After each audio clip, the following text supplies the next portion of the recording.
Atensyon ang mga SSS members and pensioners, importanteng anunsyo at abiso mula sa SSS para ngayong araw na ito ng Martes, September 9, 2025. Dapat alam nyo ito. Pag-uusapan natin dito sa video. Hold up.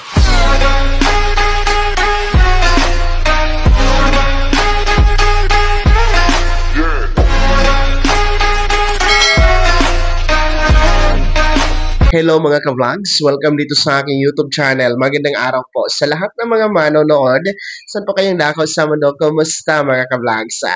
Eto, mga miyembro at pensyonado ng SSS, importanteng anunsyo at abiso po ng SSS para ngayong araw ng Martes, September 9, 2025, dapat alam po ng ating mga ka-vlogs. Mamaya-maya tatalakayin natin yan, pero kung bago ka pa lang dito, sa aking YouTube channel o di kaya hindi ka pa nakasubscribe, abay, click nyo muna ang ating subscribe button na nasa baba. Huwag kalimutan na pindutin ang notification bell, ilagay sa all para updated ka sa lahat ng mga videos na i-upload ko. So, eto na nga po, makinig, no, mga miyembro at pensyonado ng SSS, lalong-lalo na po, no, especially po sa ating mga ka-vlogs dyan sa Cebu Province, sapagkat importanteng abiso at anunsyo para ngayong araw, no, para po sa inyo dyan ha, sa Cebu Province mga ka-vlogs, sapagkat dineklara po ang araw na ito, September 9, 2025,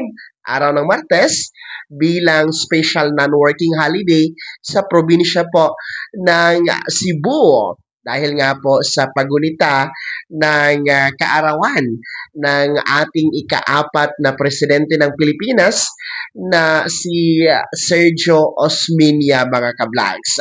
So base po sa deklarasyon, no, ng Republic Act 6953, no, itinakda po talaga na special non-working holiday ang September 9 dahil nga po sa pagunita ng kaarawan ng yumaong presidente ng Pilipinas, no? At siya po ang kauna-unahang Visayan president ng ating bansa. So trivia po 'yan, no?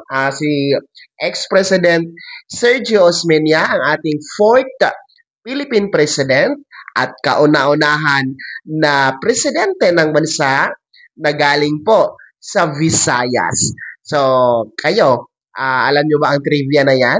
Kaya naman po dahil po sa balitang ito, wala pong pasok ang mga opisina ng gobyerno dyan sa Cebu. Kaya naman po, no, ibig sabihin wala pong pasok o hindi po open, no, ang mga ahensya ng gobyerno, tanggapan ng gobyerno, kasama na po ang SSS. Kaya naman po, ang ating mga SSS branch dyan sa may Cebu, particular po no, in Cebu City, iba pang mga munisipyo dyan sa Cebu Province, mga SSS branch dyan, sarado po sa araw na ito.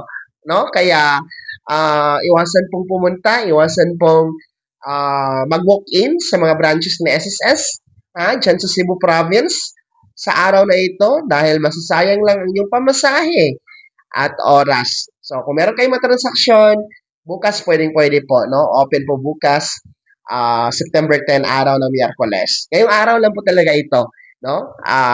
Mga ka-vlogs natin dyan sa Cebu Province.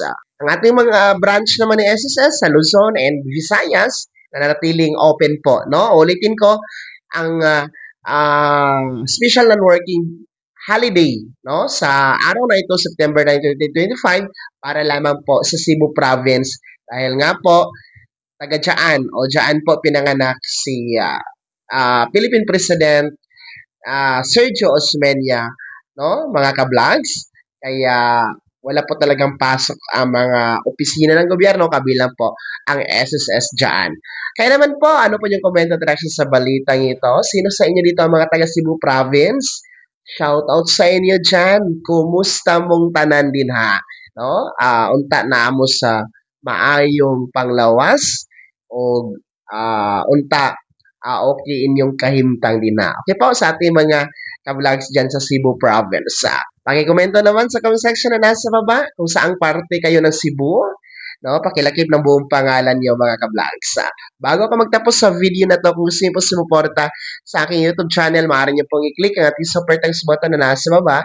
Sa mga gusto maging miyembro, pwede i-click nyo lamang ating join button. Maraming perks dyan mga ka-vlogs. Be my member now. Sana naging gawin ang video na to kahit paano. Pag-uusapan natin na mamahalagang bagay-bagay na may kinalaman sa pagiging miyembro, benepisyaryo at pensyonado sa SSS. Kung hindi ka pa nakasubscribe dito sa aking YouTube channel, maaari nyo na i-click ang ating subscribe button na nasa baba. Huwag kalimutan na pindutin yung notification bell, ilagay sa all para updated ka sa lahat ng mga videos na i-upload ko. Maaari nyo din i-like ang video na to at kung meron ka pa mga katanungan, maaari nyo i-comment sa comment section na nasa baba. Paki-follow na din po ang aking official Facebook page na nasa screen nyo. Muli po, ako si Daniel Timpawa na nagsasabing dito sa aking YouTube channel, pawang katotohanan at lahat, totoo lamang.